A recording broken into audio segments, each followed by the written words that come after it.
I wrote a book called A Sacred Journey where I was really trying to answer that question to myself, having grown up in a family on both sides of which there was no church connection of any kind. They weren't against it, but it just was a dead letter.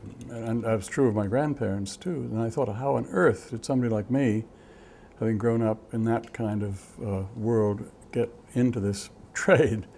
And as I look back, I saw lots of little moments that seemed to point me in that direction in ways that I wasn't even aware of at the time. And I've told a number of them in that book, and there's no need maybe to tell them again, but just a glimpse of something. There was one I always remember especially was in a book full of reproductions of great paintings. There was a reproduction of I think a pastel sketch that Da Vinci did for the head of Christ in the Last Supper. And I found it hugely moving, not because it was the head of Christ particularly, but just because it was this wonderfully sad, very Jewish, inward-looking, slightly tilted head. I always remember that. And then other little things.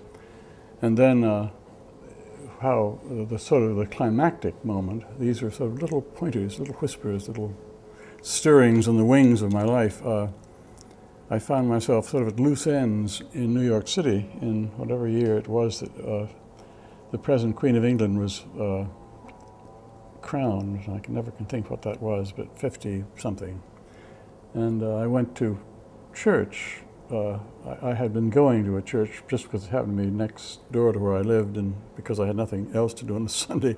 And there was this marvelous preacher named George Buttrick who on that day preached about the temptation of Christ and said how when Satan in effect offered him all the kingdom of the earth if he would only worship him, and Jesus turned it down. And Buttrick said, unlike the Queen, who just accepted a crown in Westminster Abbey, but he said, Christ nonetheless has been crowned again and again in the hearts of people who believe in him. And then came this moment which I really did, well, who knows, maybe some other moment would have done it, but he said, Christ is crowned in the hearts of those who love him or believe in him amidst confession and tears and great laughter. And I was so taken aback by great laughter that I found the tears springing from my eyes.